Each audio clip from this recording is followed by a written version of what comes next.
never thought that you'd be the Pokemon League champion. Makes sense though, right? I've always been one step ahead of you from the very beginning. Podcast. Welcome to the Film Ireland podcast. Mm-hmm. I'm Richard Drum, and this is... Jonathan Victory. Don't keep singing. We're trying out this new jingle. In a little while we'll be talking with Sunniva Flynn from the IFI about the IFI Doc Fest. But right now, news. So, we finally saw a still from the long gestating Assassin's Creed movie with Michael Fassbender looking... Did you see the photo, actually? He looked like a CGI person. I struggled to see Michael Fassbender's face in that image, but yeah, the costume looks good. What they said of the storyline, it sounds like they're kind of remaking the first game, but not using those characters, which is good, because I'm a big fan of transmedia, so the idea of doing the films within the universe of the games, but not remaking the games themselves as movies, is good. So yes, thumbs up based on a single promo image. Film of the year. How much precedent is there in terms of whenever Hollywood does these video games movies, do they tend to just like take the concept and just do whatever with it, like say the Tomb Raider movies, which bear little resemblance to Tomb Raider? I don't recall fighting a robot in my house at any point in those games. I mean, you've something of a fondness for the Resident Evil movies, I suppose. Like, what approach do they take in this spectrum of sticking to the source material or just? That's a weird one, because the Resident Evil film or games, like, they're Japanese made, so they kind of have this horror aesthetic that's American, but with the creepy sort of more sciencey horror that Japan is more well known for. So in some way the films anticipated what the games would become, but when the films first started coming out they were massively different to the games, but now the games have reached a similar level of Michael Bay weirdness, so they're in a depressing way kind of similar now. But no, usually Hollywood does, like with Tomb Raider or with the latest Hitman reboot. It's been 10 years and we've already had 2 Hitman movies that are different. Oh god! And then neither of them are like the game. No, because you couldn't make a movie of that. Like I think that Leon movie with Frenchie, what's his name? Jean Reno. Natalie Portman. Natalie Portman, yeah, and Gary Oldman screaming. Yeah, that's probably the closest to an actual Hitman movie you could ever hope to get. But even then, like that's not. Games don't always lend themselves well. That's why I'm happy with the Assassin's Creed thing. It's doing its own story within that universe, but not trying to shoehorn in, brand recognition into a different kind of movie. So. Books and comic books don't necessarily always translate well. Like, it's a different medium, so it can't be an exact adaptation. But I suppose, like, in terms of this adaptation, is there any indication whether they're going to be keeping the kind of... I see this being really, like, inventive movie if they keep this whole kind of stealth and tension aspect. Like, there's going to be a lot of tension building up to one kill. With your intake of breath, I imagine it's going to be action, explosion, stabby, kind of very big spectacle. Even the game stopped being about that tension build-up. Like, by the second game, you were using Leonardo da Vinci's prototype flying machine to drop bombs on prototype tanks that he'd accidentally built for the Medicis. Not the Medicis, for the Borgias. So yeah, no, it quickly lost that subtlety. But no, you have an open mind about the movie. The only reason I'm optimistic about it is because Ubisoft, to make the games, are making this in-house. Like, they set up their own movie production studio a couple of years ago to do this kind of... That's really interesting. Okay. So hopefully it can't massively balls it up if the people that make the games are making the movie, but we'll see. And also, Fassbender's, I think, producing as well as acting in it, so yeah, it might be okay. From one joint venture to another, apparently Amy Schumer and Jennifer Lawrence have been gal-palling around town and writing all kinds of words on pages. This is a duo a lot of people, would be thrilled to see, but apparently... Or hang out with, get drunk with. What's actually happened the last few months is Amy Schumer and Jennifer Lawrence were hanging out on some kind of boat trip and sharing pictures on social media. They then were filmed singing Uptown Girl together, which is a reference to the recent Amy Schumer movie Trainwreck, which we'll get to later. Oh, it is. What's happened though? They are reportedly working on a screenplay together. Amy Schumer having already written one. Jennifer Lawrence has been bouncing ideas off her, and they're apparently writing a female-centered comedy in a similar vein to Trainwreck together. The idea that both of them would star in it. There aren't much details of it yet. But that's kind of enough, though. Like, as an elevator pitch, that's probably enough to get any studio throwing money at them. So yeah, and I think it was revealed in.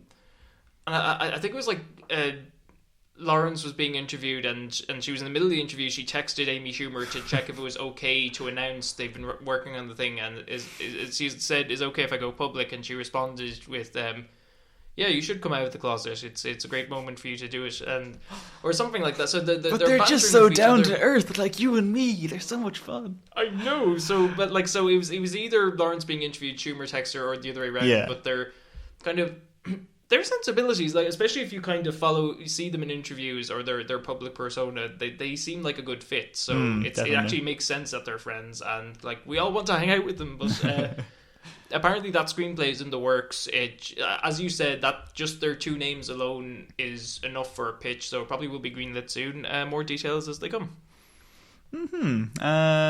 Jonathan, I believe you had some intriguing blast from the past news in regards to one of your favourite filmmakers and his less than sordid, but that's not the way you say it. It would be sordid. It would be sordid.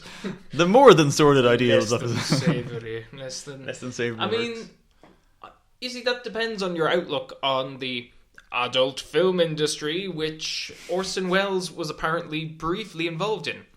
Bear with me on this, listeners, because I know I've been talking about Orson Welles at least once each episode. There's always something to go on about with him. But a piece of news that emerged recently is that they were researching how in the sort of latter stages of his career, Orson Welles would be filming stuff all the time on various different projects. A lot of them would never get finished, but he'd be filming bits and pieces here and there with his cinematographer, Gary Graver, I think is his name.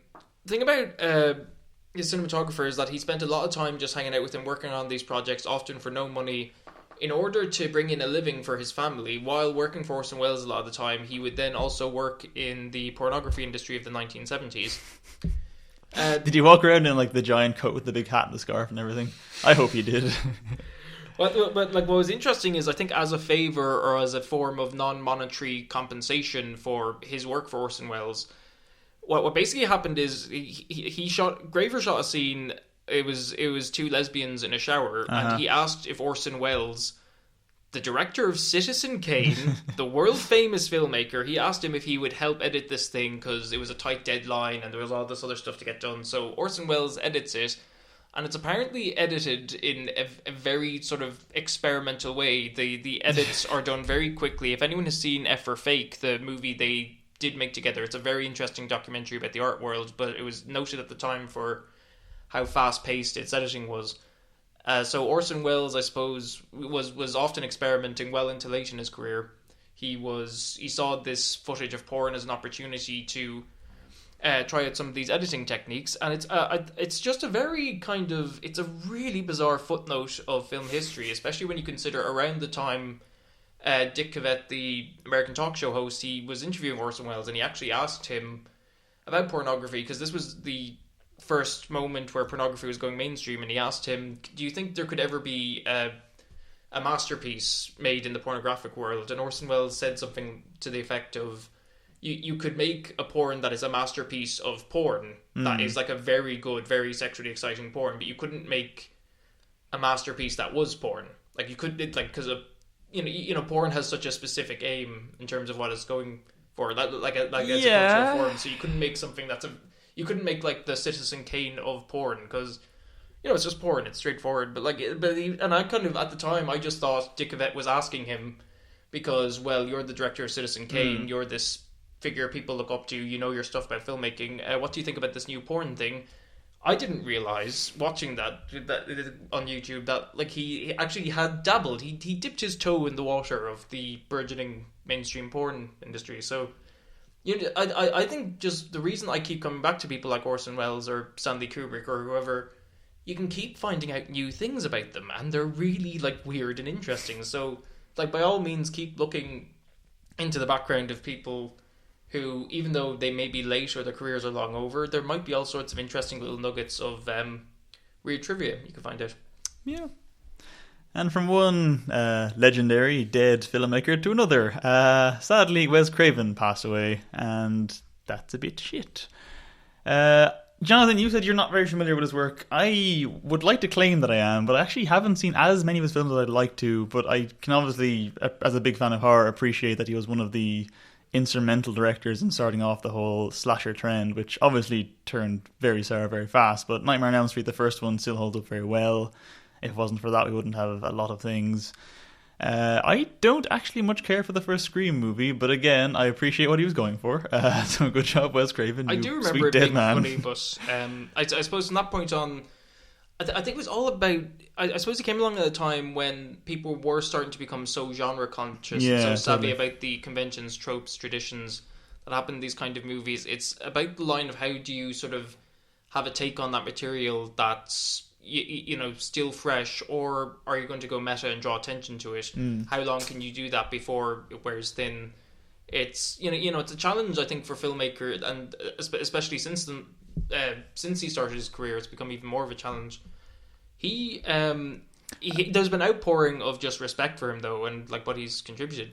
I think he's a really interesting man, because he was an English professor, as far as I'm aware, just teaching in colleges, and then in his must have been late 30s, early 40s, he just wrote. It must have been Last House on the Left was his first one, which is this really dark rape revenge movie, which I got banned as far as I'm aware. And I just like he just had a genteel English professor going from college to making what was the first in a long line of a horrible genre, rape revenge, and then obviously being one of the instrumental creators of the slasher genre, and then reinventing it again with Scream. And I think he might have been working on a Slender Man movie recently. Someone was, I can't remember who, I think it was him, but in any case, it is a great loss, and yeah, sad times.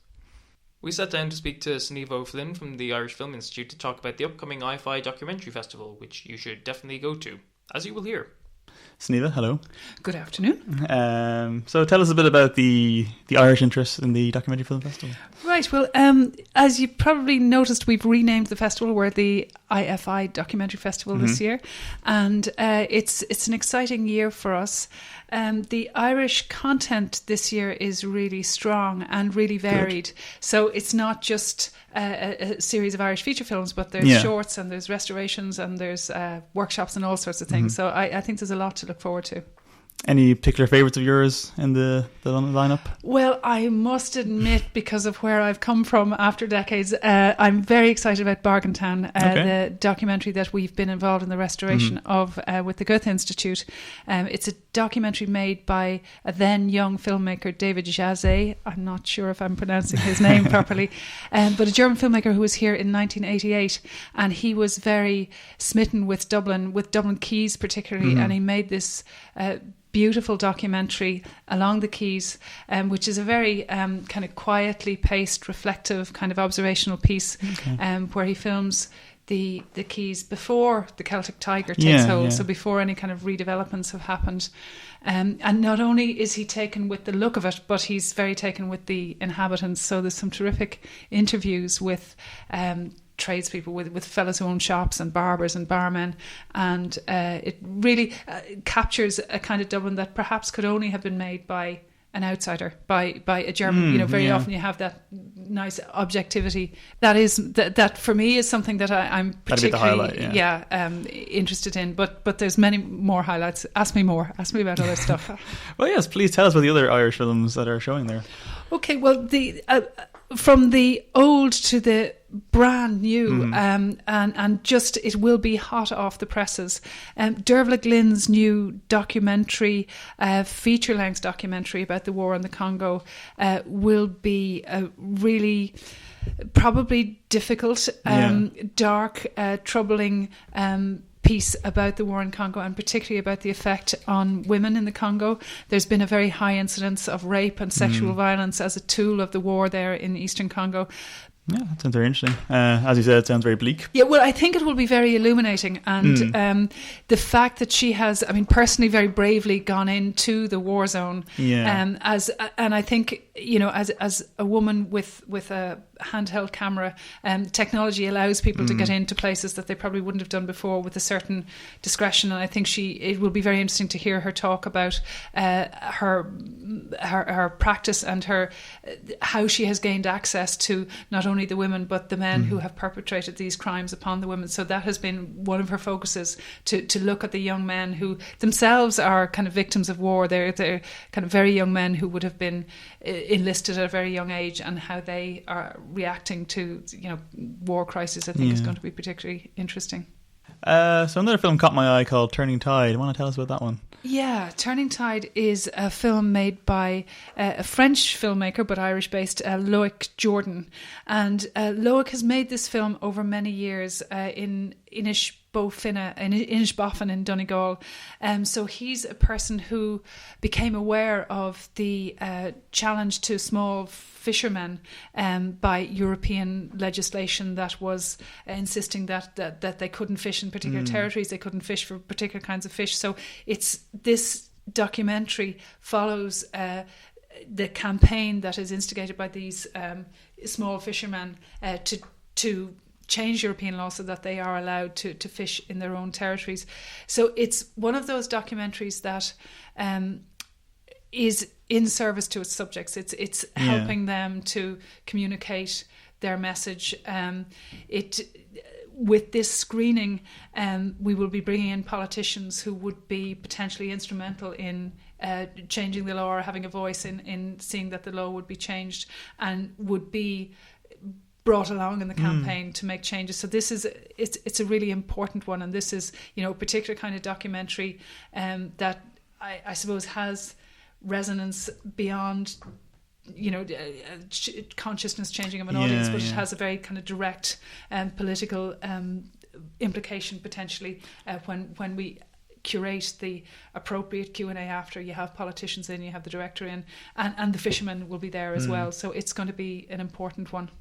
The short films, this is the second year when we will be premiering the reality bites. So the short films that are resultant from the Irish Film Board's reality bites scheme. So these are generously supported documentaries, and we have 2 this year. Katie Lincoln's 45, which is about a card game in the southeast of Ireland that has been running for many years. So we look forward to seeing Katie's recording of that, which I've no doubt will be a kind of very warm piece about a small rural community. And Niamh Heary's Displaced is the second reality bite, which is about disconnection and a range of people and their sense of being displaced from home and family. I understand that Niamh has found a range of different perspectives on the notion of being displaced. So that will be, we're very excited to be hosting the premiere of Reality Bites.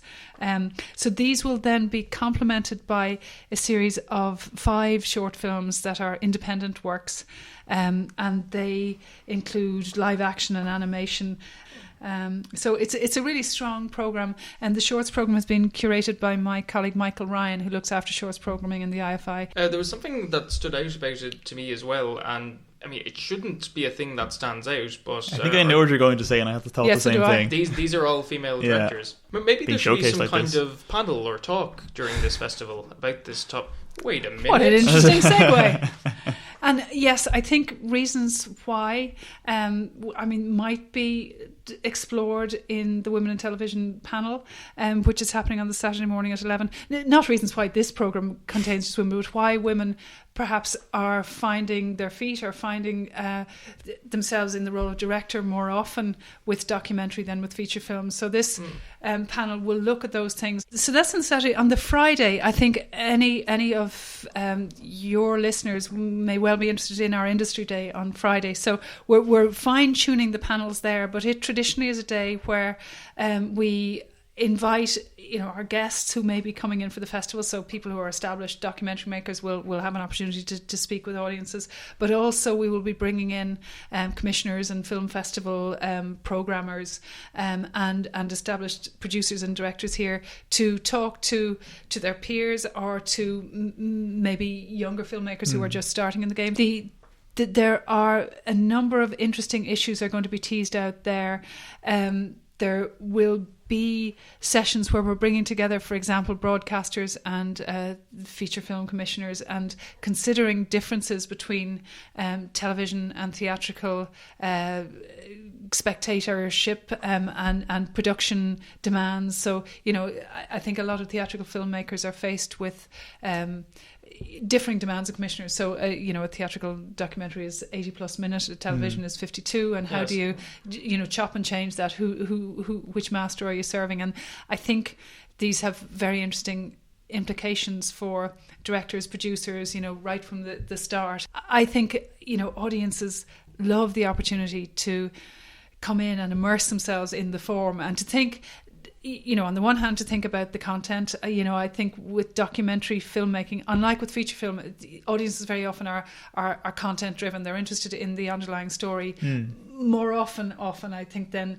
in maybe a documentary or in a particular type of production. They're interested in the story, so they come in for that. They love the opportunity to talk about it afterwards. So, many of the films will have Q&As, so that engages the audience. It's a different kind of viewing experience, I think, to feature film.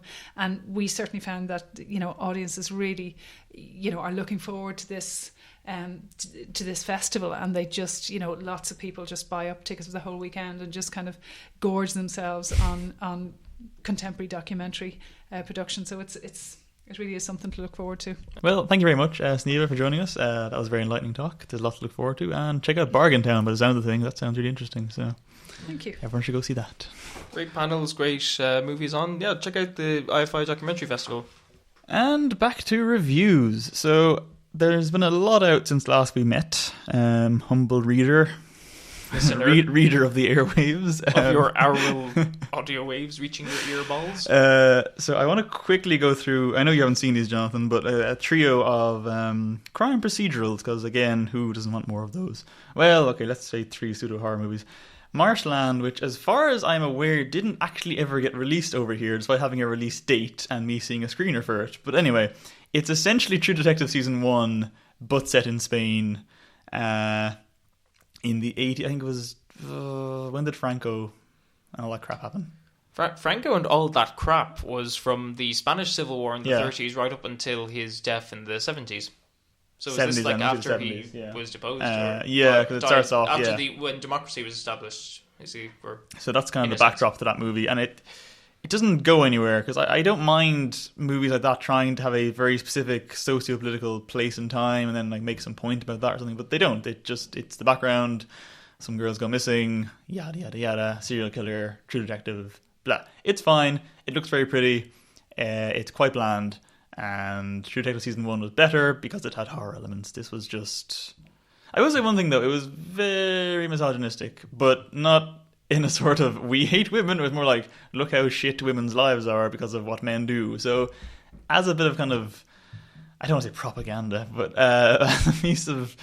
There's a kind of misogynistic savior complex. Is that the right term for it? I don't think so, because even the main characters don't get away scot-free with it. Like the 2 male police detectives, whatever they're called, like they both also exhibit horrible, sexist, borderline, misogynistic tendencies throughout. And I think it's an interesting movie. I just don't think it's a very good or compelling one. I think like that underlying subtext is very interesting, and what they do with it is quite bleak and sort of probably true to life. But the story surrounding it, the kind of pseudo true detectiveness, isn't that interesting. It's still better than True Detective Season 2, but it's still not great. The second one, which is also incredibly bleak, thinking about it, is The Treatment, which I can't remember what country it came from. Let's just say it's European. It's not in English, so it's European. It's probably the single most depressing and bleak film I've seen all year. And I usually quite like bleak, but I like existentially bleak. I don't like seeing people sitting around crying over dodgy VHS tapes of their kidnapped younger brother in a paedophile ring being repeatedly raped. I wonder how some movies get made when they have like such bleak subject matter. It's like, who do they think is going to sit down? But no, that's it's really good though. I would highly recommend it, not because you'll get the subject not matter. To get your jollies off, whatever that phrase is, but it's just because it's a really quite, because I'm a big fan of crime procedurals, but a lot of them are very samey. That one is surprisingly compelling, and for the first hour, genuinely horrifying. Not for the paedophile stuff. Just as a horror movie, it works really well. The tension's really good and effective, and that kind of good slow builds, and it's sort of all pseudo supernatural, but it's quite non-supernatural. But the source material is incredibly dark, and I think you would need a certain constitution to get through it. It doesn't actually show anything, which is good, because no one wants to see that. But and also the power of suggestion, your imagination. Yeah, no, absolutely. I don't think it's as effective in that sense as... Did you see Kill List? Not yet. There's a scene in Kill List where you're never shown what he sees. You just kind of see him like vomiting after watching, and you kind of hear noise, and the noises are really inhuman and strange. Everyone assumes it was child porn, and it's really effective and horrifying. I don't think there's any single moment in treatment which is as effective as that one moment in Kill List was, but you're right. Power suggestion, more effective. If you can find it and you like a good old crime romp that'll leave you very sad with the world afterwards, I'd recommend the treatment. It is dark. The last of these three I'm going to flag up is The Gift by, is it Joel Edgerton? Joel Edgerton, the Australian actor. Who is a very strange looking man. He has an unusual face. He was in the Star Wars prequels, Kinky Boots. He was in the Exodus movie last year, Zero Dark 30. He's popped up in a lot of movies. Wasn't he? Yeah, I thought he was in Exodus. This is his directorial debut, I think, isn't it? Yes. Yeah. That was a very political sort of, yes. So basically the story is Jason Bateman and... what is her name? From Iron Man 3. Rebecca Hall, thank you. Rebecca Hall and Jason Bateman are a married couple. They move into a house. Joel Edgerton shows up as an old friend from school and kind of gets a bit too pushy and showing up and giving them gifts. Not the titular gift, but other gifts. And then things get creepy and weird and it escalates and there's a twist and all that crap. Now, I will say, I saw the twist coming and the exact mechanics of the twist coming before they were revealed. However, it's never boring, and as far as those kind of pseudo-revenge psychological horror movies go, it's not the worst I've seen. It's not the best I've seen. It's quite middling, but Rebecca Hall is great. Jason Bateman I still can't take seriously in non-comedic roles, but he's fine. Edgerton, again, weird face, creepy presence. Good job him. He's very ginger. Like, I think abnormally so. What, like for an Australian? He must have dyed his hair. Like it's not quite fire truck red, but it all contributes to the overall creepiness of his character. No, see, but you said he's very strange looking and creepy. Those are usually pejorative things. Like, are you saying this worked for the character? I think it works here, yeah, because I've seen him in other things. I actually didn't ever think of him that way before. Like, he has in Exodus, he's bald and he looks really different. Yeah, whereas that was the movie where they didn't have any bit of a tangent, but it's just like how. Why wouldn't they cast Middle Eastern actors like in that movie? And Ridley Scott said, "Well, you need big names." Yeah, no one fund it. And like, I actually appreciate the argument. Yeah, it makes sense. No, that makes... It's depressing. No. It makes sense then why you would cast Batman as Moses, but Joel Edgerton is your big name. That was a weird one. Yeah. Yeah. So that's the perfect opportunity to cast a Middle Eastern actor. But it's a bit of a tangent. I mean, so like, how is he as a director then? Do you think he has potential going forward for more movies? Or... I'm afraid to say the direction didn't stand out to me anyway. I will say the score was very good. The overall style of it was pretty effective, but it kept reminding me of The Perfect Host, which is a much better film with much better twists. But no, like it looked very nice. The sound was great. The score was fantastic. Is A Perfect Host the movie with David Hyde Pierce and yes. He's seeing people... Oh yeah, no, that looks fantastic. Whatever you think the twist is, it is, but that's only the first half an hour of the movie. Massive tangent. Everyone go watch The Perfect Host right now. It's great. But yeah, sorry. So The Gift, because I heard before it came out, I'd heard about it talked as if it was part of this new horror renaissance, along with Babadook, and It Follows, and it is nowhere near as good as either of those films. Like, it's not in any way bad. Again, I was never bored. It plods along at a nice pace. I do think though, if you think too hard about it, the title gives away the twist, because if you see the trailer, like, he's giving them fish and he's giving them like wine, and is he Jesus? No. There's the twist. He has a beard. There's another reading to it. I suppose there's a weird kind of turn the other cheek message in the middle of it. Maybe he is Jesus. No, I don't. I've been seeing the movie in a whole new light now. I didn't even see it. I don't think he's Jesus. But the twist, you could figure it out from the trailer. I think the definitive article on the word gift in my mind made me go, well, what could it be? It has to be something big and important, and I think you can work it out if you think hard enough, which I did about halfway through. But yeah, no, it's fine. If you haven't seen many of these kind of movies, it'll probably surprise you. Worth a look. There's only 2 jump scares in the film, which I appreciate them holding back on. Neither of them work, but it's nice when I see 2 jump scares in the movie, so good job on that front. Jonathan, I have not seen, but you have seen Straight Out of the Comptons. Tell us, how was it? It's good. I particularly enjoyed the young men who were sort of there.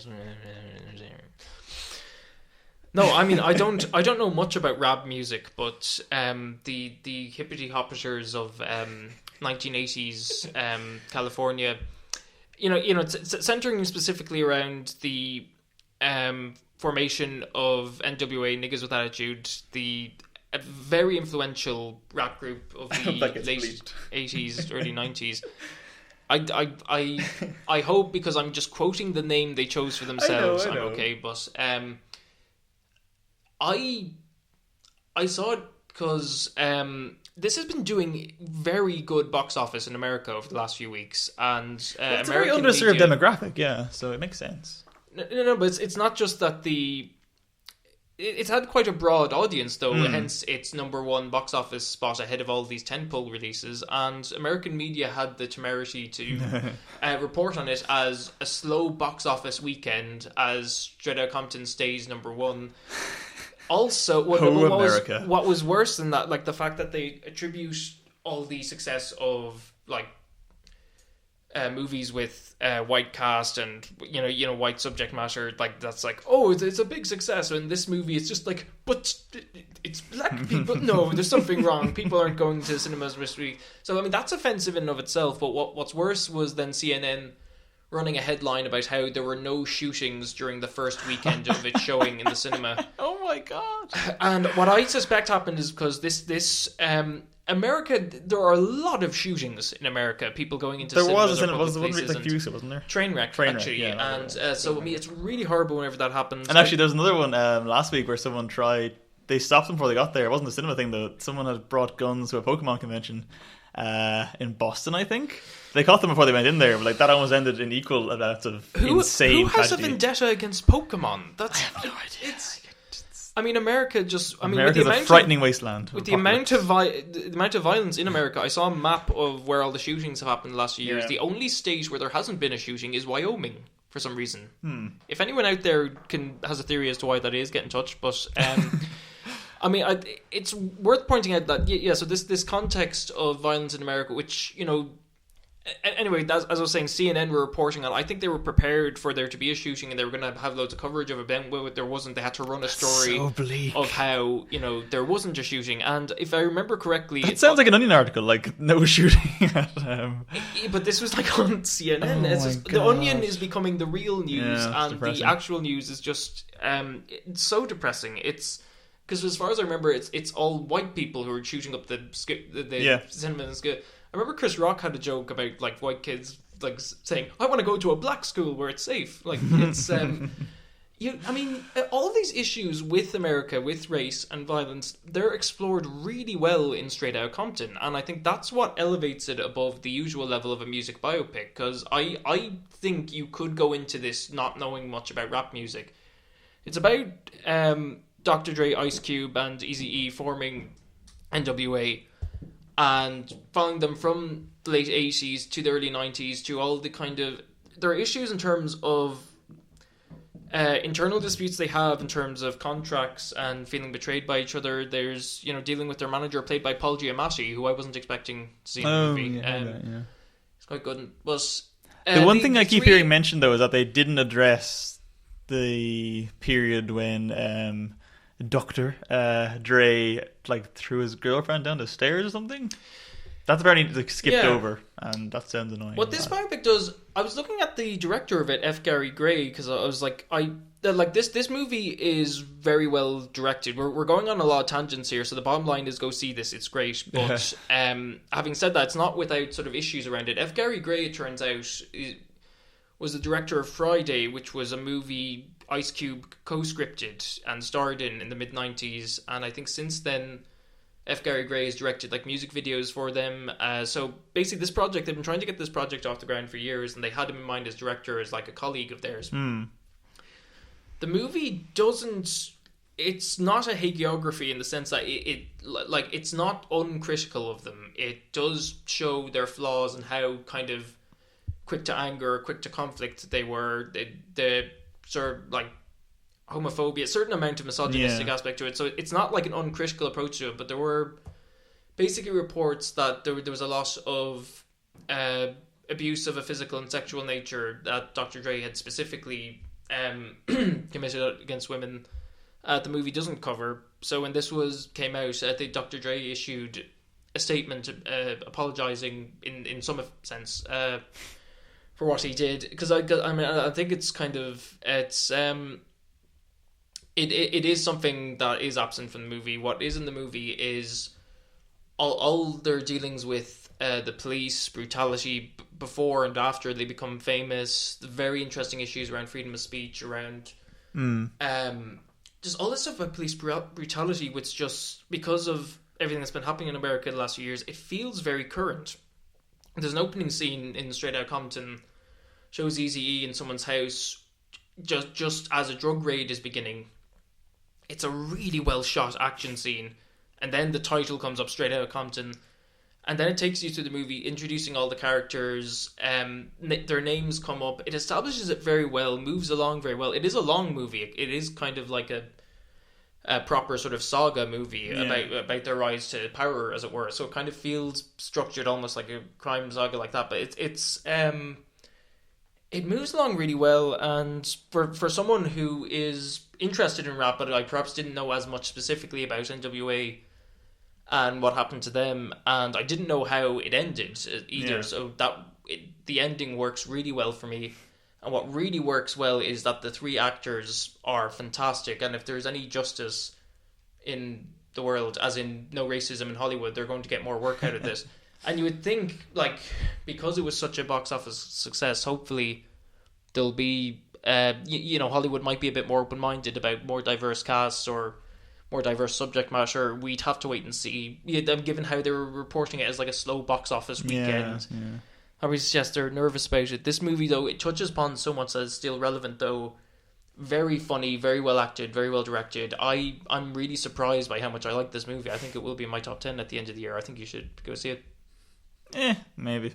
Anyway, from one examination, I suppose, of American racism to another. No Escape, starring Owen Wilson and Pierce Brosnan.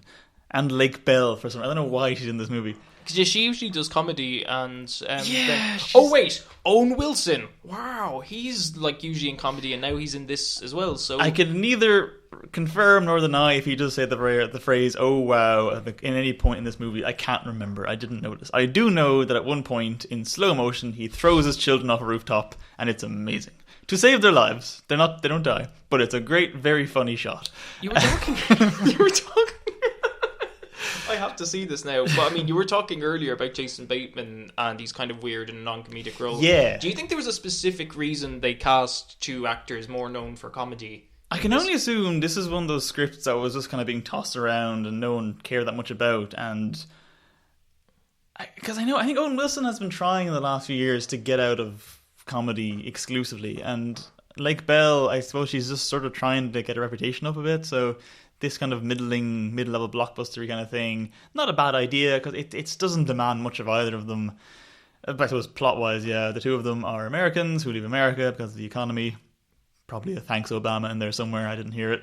They go to a specifically unnamed Southeast Asian country, but it does border Vietnam, because the ending is strange, ends up in Vietnam. Anyway, and he's working for like a water corporation, and he thinks they're helping the poor people have water, but really they're basically the IMF, and they're like in Quantum of Solace, they are siphoning off the water supply and selling it back to them, and like in Bolivia in whatever it was, the early 2000s. Pocachamba, yeah. I mean, I think an Irish audience, we're not going to relate to any sort of misdoings of a water company at all. I mean, this is going to be completely weird to us, but... it's a good thing Pierce Brosnan's there, that we can all feel a good bit of homey charm, except for the fact that he sounds like Eric Idle. So it's...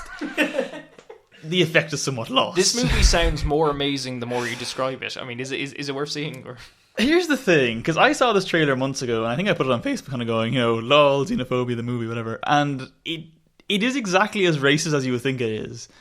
But it's a surprisingly effective action thriller. Like, it's probably one of the better ones of the year, and it's really nicely paced and shot, and it's really effective. Like, it's very video gamey in that it's like in a condensed time and condensed space, and it's all very objective based, and then you need to get to this building and get this key and get this disguise, but it's very like frantic, and it works very well, and it's like quite kinetic, and it's good. And on the racism front, there is a mild attempt to, on some level,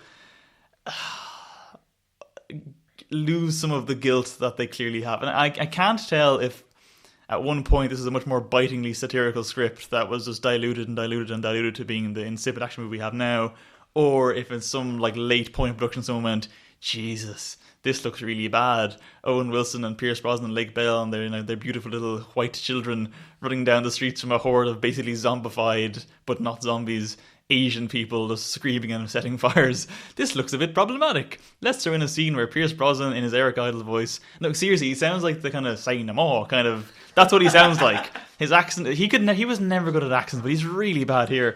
Anyway, stand on a rooftop in the middle of the movie, like pretty much dead center of the film, and it explains to Owen Wilson, look, I'm basically a government agent. I go to countries, I destabilize them, and I leave because our countries have interests in these places. And an economic hitman.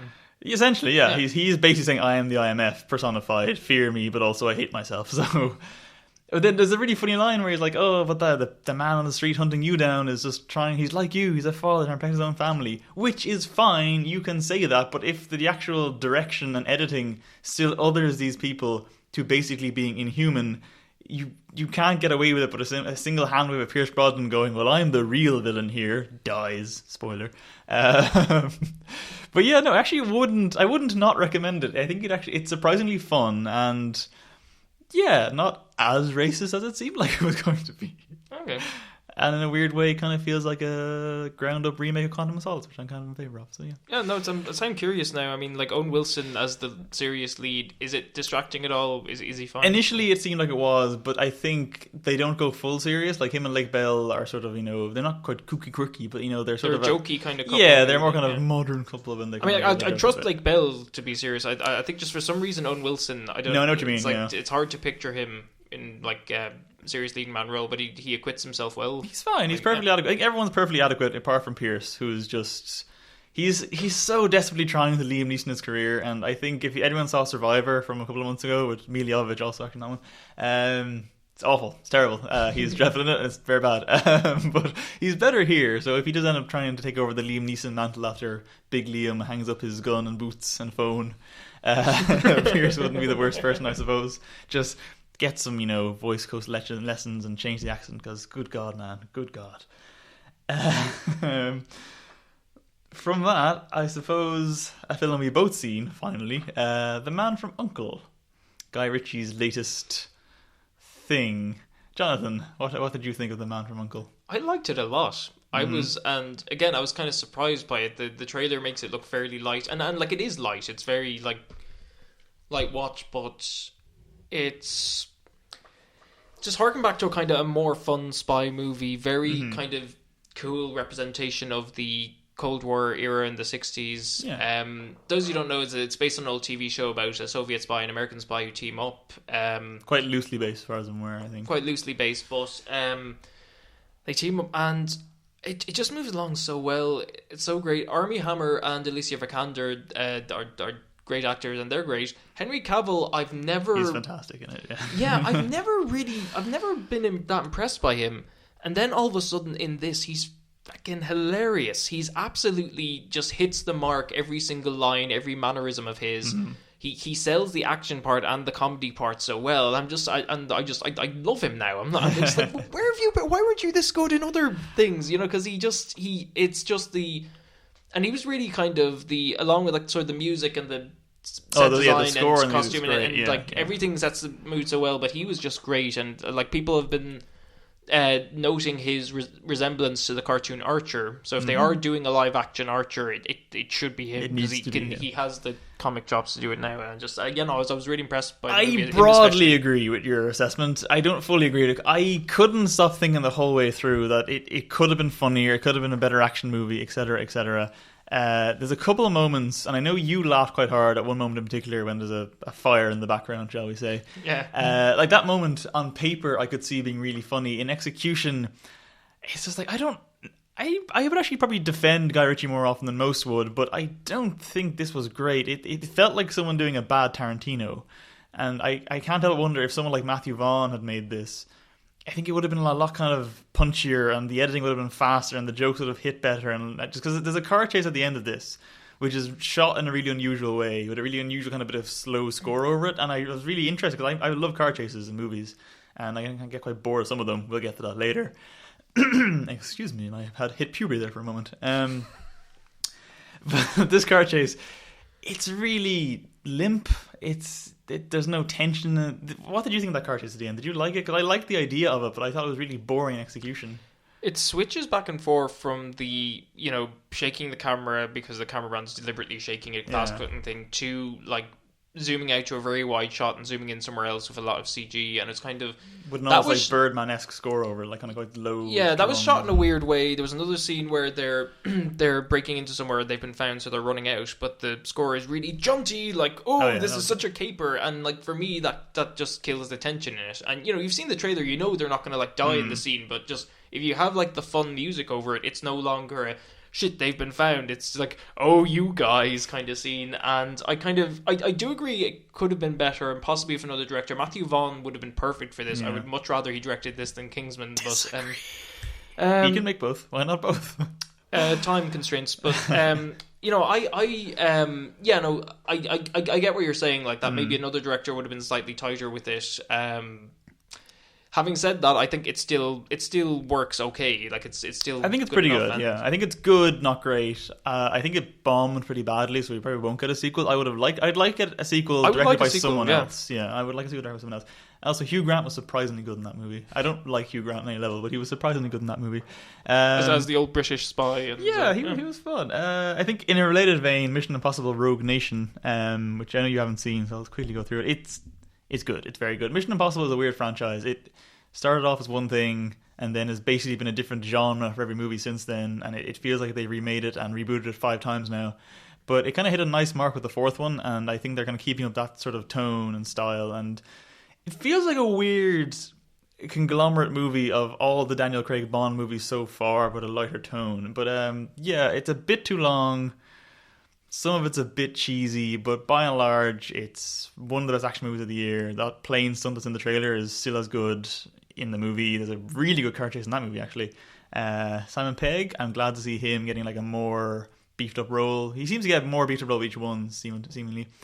Not sure why Jeremy Renner is still there, but whatever. I like Jeremy Renner. He's okay. Alec Baldwin's quite funny, though. There's a very good scene here to start where they basically go through the plot of the previous 4 movies in like a kind of courtroom setting, with Alec Baldwin does a slideshow of mistakes of the last few movies, of saying how every plot basically relied purely on luck, and it's a nice self-aware moment for the franchise. Unfortunately, they ruin it by then doing a plot that's entirely reliant on luck and not addressing that fact. And then there's a line when Alec Baldwin describes Tom Cruise's Ethan Hunt entirely unironically as the literal manifestation of destiny, and it's like, oh god. What?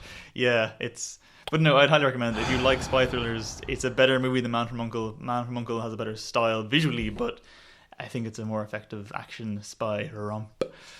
I think... Do you want to do Trainwreck or Fantastic Four first? I know you haven't seen Fantastic Four. I haven't seen Fantastic Four. I just figured with all the bad review press it for me having not seen it. Review for you having not seen it. And I'll tell you right or wrong. It tries to go too serious with the source material. There's an ending tacked on by the studio who wanted a big action-y ending, wherein the director was trying to do something interesting, like just explore a more body horror aspect of it. The cast is really... Miles Teller is wrong, Kate Mara is wrong. It's I know, am I getting it right? Or I haven't. I'm just guessing from what I've heard. I think on the mark seeing there. The trailer for it, it just didn't seem interesting to me at all, and it's bombed horrifically. It has bombed horrifically, but I think they're still making the sequel because Fox needs to hold on to the rights. Because look, I get the argument. How? Look, Fox will never make money off this franchise. They never will. But if they give it back to Marvel, Marvel will, and therefore whoever did that will get fired. So they can't actually hand it back to Marvel. So they're going to keep making these. I would disagree. I think Miles Teller was actually quite well cast, in the sense that if you've read the Ultimate comics, nerd talk coming up, Ultimate Reed Richards is basically the science equivalent of Miles Teller's character in Whiplash. So I think it was actually very good. If he plays piano play or drum playing with Scientific Endeavour, he's the same character. So it actually was quite good casting. Kate Mara, she's no Rooney, but she's all right. She's no Rooney Mara, her relative, who's also an actor. That was the joke. Kate Mara's never impressed me in anything. She's never impressed me, but she's never annoyed me. I think she was perfectly fine in House of Cards. She's good in that one scene in Iron Man 2 that she's in. She's fine here, apart from the random wig changes where you can clearly see the reshoots just happening mid-scene. Doctor Doom is surprisingly not terrible. Like, he's not Doctor Doom. He's not the maniacal, genocidal dictator with magic powers that he is in the comics, but he's fun.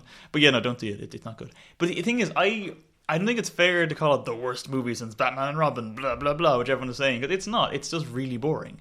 It's not even good enough to like have that retro appeal that something like Batman and Robin would have. It's just bland. So very bland. Even the visuals, like I like Josh Trank, or I like the one other movie he made, but like it's all so grey, and it's just set in like labs and just rooms, and there's nothing interesting about it visually or narratively, and yet it's really short, yet it feels like 100 hours long, and it's crap. I just don't get how... It's absolute crap. And from absolute crap to, I think, a film we slightly disagree on, Trainwreck. I really liked it. I will say this, it has the Bridesmaids problem of you could easily lop out, I think, half an hour of Trainwreck and lose nothing. But I think a lot more of the jokes hit than miss. Amy Schumer, I really like. I like her as a writer and an actress. I laughed pretty consistently throughout, and damn near had a hernia during the Ezra Miller sex scene, which is the funniest thing. It's probably not funnier than Spy, because Spy is the funniest movie of the year, in my opinion, but I think that single scene is potentially the funniest single scene I've seen all year. Yeah, with Amy Schumer and Ezra Miller and what's weird, there's a weird reunion in this. Ezra Miller and Tilda Swinton from a movie you're very fond of, We Need to Talk About Kevin. They're now in this comedy movie. I did not know that was Tilda Swinton. The credits came up and I saw Tilda, and I turned to the person and I was going, wait, where was she in that movie? And they said, oh, she was her boss. Like, what? Yeah. No, didn't look like her, didn't sound like her. I thought the same thing. Like, in this movie, she plays... Amy Schumer works in a gossip magazine, and her editor is played by Tilda Swinton under very heavy fake tan. And a very pronounced kind of London accent. Yeah, very... So, it's almost like... You know, they cast Tilda Swinton as this. I could see Tilda Swinton being her usual self, you know, playing this part, and it being brilliant. But she... Like, this is how good an actor she is. Just whatever subtle adjustments she made to how she presents herself. I was also thinking... Wait, is that Tilda Swinton? And it never occurred to me at all. Yeah, no, and she's fantastic in this. And there's kind of, you know, so I mean, there are definitely good aspects to this movie. It bored me.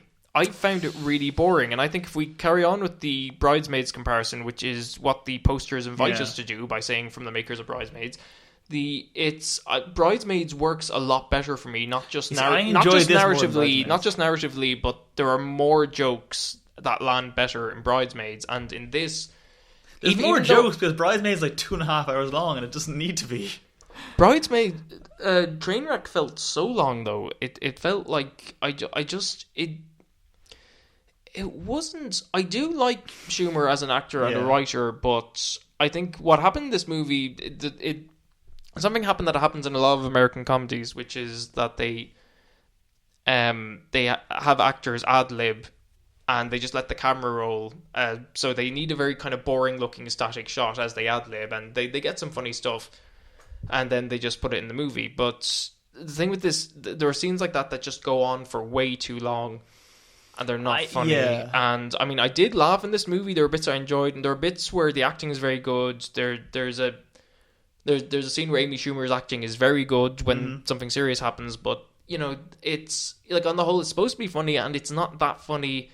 And the story is a bit, I wouldn't say all over the place, but there's no kind of good flow to it in that it's like building towards one thing. It's kind of this stuff is happening.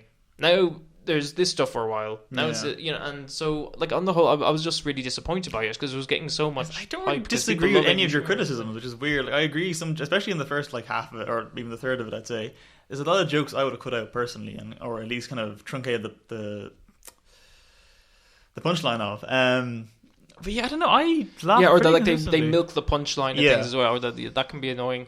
There's also a subplot where Amy Schumer's love interest, Bill Hader, is the like doctor or personal coach to LeBron James, a famous basketball player in America who I have never heard of. So I've heard of him. I've no idea who he is though. He could be in a Space Jam reboot. They are mooting at the moment, but because he's apparently the big thing now, but. he basically plays like the friend to Bill Hader, and he gives him all the sort of advice about, you know, his feelings and don't let this girl break your heart and stuff. So I get why conceptually that's funny if you had Brian O'Driscoll here, like playing that kind of part. I disagree, because I only know him by name. I'd never seen him before in my life. I know of him, but I don't think his particular jokes are contingent on being familiar with him. Like, I don't know who he is, but I still found him a funny character. I think it's more annoying when like fucking Matthew Broderick shows up as himself for 2 minutes for no reason and then just leaves. I didn't even notice it was Matthew Broderick in that scene. They refer to him by name. That's how bored I was. I was zoning out of it. But in terms of LeBron James, he's just like... I get why conceptually it would be funny. I feel like I would enjoy the movie more if I knew more about American sports, because there are a lot of jokes about that. And the scenes go on forever. Like, which is what I was saying about the editing. The editing is really awkward because they clearly just let the camera run to see what the actors would do. But then the scenes just kind of, they outstay their welcome. So, yeah, I mean, as much as I like Amy Schumer and this project with Jennifer Lawrence sounds interesting, the script they're working on, even though we know nothing about it, all we know is their two names, and we're like, yep, I'll give that a shot. So, you know, she still has a lot of goodwill, but I just think, you know, people love her so much now. And, you know, it's taken her a while to find her voice as well. Her first 2 seasons, I saw her years ago on Last Comic Standing, which was like a X Factor show about stand-up comedy. Then a few years later, she did Inside Amy Schumer, her sketch show, which was not well reviewed the first few seasons. And it's only this last season where she's had some very clever sketches, and she's really found her feet. So, you know, I mean, I think I do look forward to more from her. It's just that there was so much hype for this because everyone loves her now, and I was left disappointed. Well, we've been putting it off for the whole thing. It's time to talk about Hard to Be a God, the 3-hour black and white Russian art house movie based loosely on a sci-fi novel. It was an endurance. Don't bother trying to summarize the plot, because God knows the filmmakers didn't. So okay, but how do I even talk about this movie? I'm just trying to get my head together. I don't think you can. Okay, look, I'll say this. I think it's incredibly impressive. As a piece of filmmaking, I can't think of a single thing I've seen, I don't want to say ever, but definitely within the last few years, probably this decade anyway, that was so completely... See, I didn't find it immersive, but I will say this. I can't picture what that screenplay looked like. I can't imagine them standing in a field and someone with a clapperboard yelling action and things happening. I can't see the acting. I can't see the set design. It all just looks so real. It's an entirely hermetically sealed world they created, and that's incredible. It's very impressive, but I never want to see it ever again, or a single frame of that movie, and please go away. I want to recommend it, but I just can't. No, basically, this is from a Russian filmmaker, Alexei German, he was an auteur who, like Terrence Malick, he made movies like years apart, and he only made a handful. So this was his last movie, started filming in 2000, 2001, finished filming on and off, went on till 2006, 2007. Then he was editing for several years until he died. His wife and son took over the editing. It was finally released in Russia in 2013. Only got released here this year. It is an adaptation of a sci-fi story about astronauts who find another planet that humans are living on, but they're still living in the Middle Ages. So, knowing so much about science, they, you know, are treated like gods by the people on this planet, and hence you get Hard to Be a God. It's an exploration of that. And that's literally the only plot you will get. The concept is like, okay, that's great. You see the trailer for it. Shot in this beautiful black and white. It's like Bergman meets Jodorowsky. It's not just that it looks great, though. The camera moves in such a creative way. It goes through these scenes where you see medieval life. There's all this chaos happening, 5 or 6 random things going on at once. The set design is filthy. It captures the Middle Age aesthetic so well, and the camera moves in such a creative way. I would never have thought of shooting anything like this. Technically, it's marvelous to look at. So, you would think then this is going to be some kind of like cult classic. People should check this movie out. It is 3 hours long. And it's completely impenetrable. There is no cause and effect in not even a single exchange of the dialogue. No. We stopped looking at the subtitles after a while. I didn't. I wish I had. I think I would have possibly been less annoyed if I'd stopped looking at the subtitles. You could watch this without subtitles. It won't make a difference because it's all so random. It captures how chaotic life would have been in the Middle Ages very well. I think this movie is actually like traveling to another planet because it's very long and it warps your mind. It's very alienating.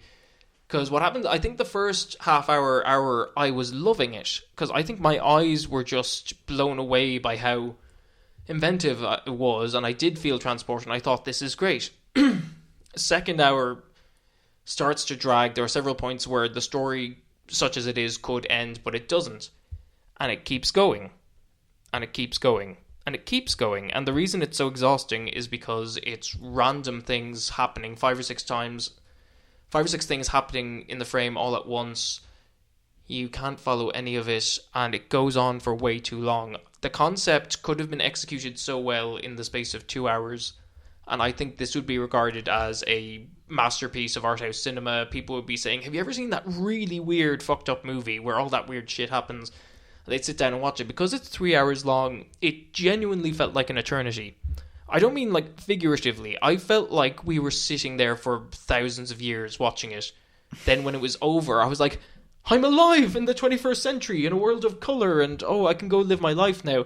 So it transformed my mind in like a legitimate spiritual experience where I'm so much more grateful to be alive now and not in the Middle Ages. Because it completely warps your mind watching it. It's like having your brain put through a cheese grater because it's just an onslaught of noise and image that goes on for way too long and feels literally, not figuratively, literally like an eternity. So this movie sounds,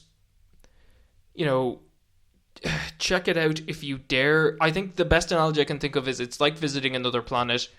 It's an adventure. That doesn't mean it's going to be a happy adventure. It is going to be a long journey that will alienate you, and you may not like what you find. You won't know what to expect. But I think that was the one thing that kind of kept me engaged with it. I suppose it was so different. I genuinely had no idea where the story was going or what would happen. Story? There was no story. That's what I realised too late. At first I'm like, it's so refreshing to watch a movie where I can't guess what's going to happen. Yeah. But then you realise after time, that's because the movie doesn't know what's going to... It's just doing anything. It's just having any imagery on screen. So it just kind of scarred me as an experience a bit. It's just a very, very strange movie. I think we can't overemphasize how odd it is. Well, if any of you do end up going to see it, I hope you have as transformative of an experience as Jonathan had. Yeah. It just left me tired, slightly angry, and quite sick to my stomach because there's about 1 million shots of people clearing their noses on screen, and I just did not need to see that. Those clearing throats, birds shitting on people. I didn't mind the bird shitting. I didn't mind the disemboweling. I didn't mind the beheadings. I hated the disemboweling. That was very the one interesting thing that happened. That was well. really interesting. That I'm kind of interested again. But no, the nose clearing was. I actually felt physically at one point. That was disgusting. I felt everything you felt, but I just think on top of that, I felt like as long as I don't have to see... I couldn't get into it. As long as I don't have to see any of this ever again, I will really appreciate life more now. I'll be more productive and happy as a person. So, I don't know. However that sounds to you, if this is a recommendation from us or if it's avoid at all costs, I don't know. Just... I will say, though, if you're going to see it, it's not worth watching on DVD. You'll need to see it in a cinema where you can't escape. I think if you sit down to watch it in like a home viewing format, you'll get your phone out, you'll get bored, you will check. You need to be trapped with this thing for 3 hours and then decide if you like it or not. That's when you'll feel the time warp thing I experienced, where time just went elastic. Sadness, but yeah. I think on a final note to end on from this particular edition of the podcast, I'm to have a screening of Transporter Refueled, the 4th installment in the much-loved Transporter franchise and the first reboot without the Staith, starring instead Game of Thrones' Ed Skrein, who played who again? Dario Naharis. Yeah, he was in the first season person, 3. Then he was replaced by a generic dude in future seasons. I think he's better looking in the future season, but anyway. But anyway, yeah, no, it's absolute shit. I would describe the plot, but if you've seen a Transporter movie, you know the plot. He drives a car, people get in the car and give him things to do, and then there's a twist, and there's usually some kind of drug lord, and there'll be a shootout, and all that crap. The fight scenes are entirely weightless. There is no blood, there is no injury, it is just sound effects and like slapping, and it is crap. The direction is the most lurid, sexist awfulness that I've seen in years. Like, it looks... The whole film feels like Transporter fanfic written by a 16-year-old who has only ever seen the first 2 Transporter movies and thinks they're the pinnacle of action cinema, and decided, you know what, I like this character, let's give him a father, and let's give him, played by Ray Stevenson, who I love, and he's not bad in this, but he's in a different movie, and it's just nonsense, and it you can tell they really wanted to make it like an arty action movie, because he's mentioning what's his face, Dumas, who wrote Three Musketeers, Alexander Dumas.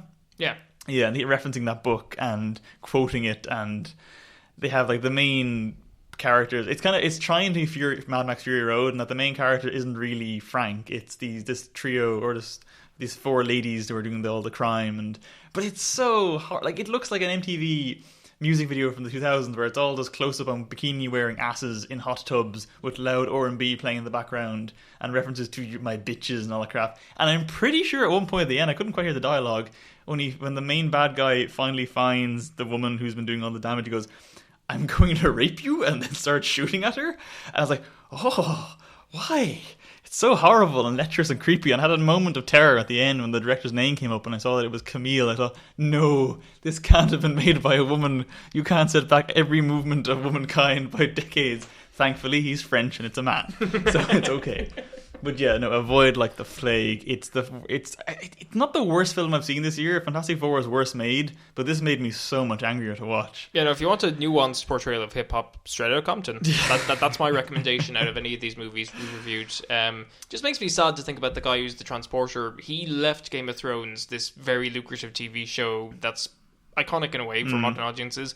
He left it because of scheduling conflict with this, and he thought, "Really? No, this is going to be a film franchise. I'm gonna make it big with this my own film." And now it's bombed like this. Though. So, you know, I could see this getting sequels. I don't know if that audience exists anymore. Like, I know when I was that age, I quite liked the first Transporter movie. I still think it probably holds up quite well. Like, it's a decent small scale movie. The sequel is nonsense, and the third one's just weird. But like that sort of demographic of 14-year-old testosterone fueled adolescents, like is that still a thing? I think like Marvel kind of cornered that market. Like, that's what the main action movie kind of draws these days.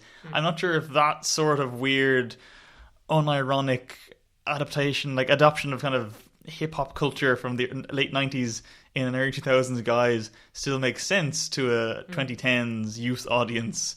So I hope it fails. I really hope it fails with all my heart, but I don't think it will. Do not see it then. No. I would say out of all those, I would say go see Straight Outta Compton, or if you are a hardcore masochist, go see Hard to Be a God, because it's hard to watch that film. Of any of those movies, which would you recommend people to see? That's tough. I agree with you. Like, I would say go see Hard to Be a God just to see if you can endure it, but otherwise, it's not a resounding endorsement. Depending on your mood, either Mission Impossible 5 or The Treatment. Different evenings out, certainly, but yeah. Well, I think we've been waffling on for far too long, so thank you if you stayed this long. Hello, Mom. Our other one listener, let's call you Jerry. We love you the most, Jerry. You stuck around. Cheers, Jerry. Thanks. This is Jonathan Victory. And I've been Richard Drum. Goodbye.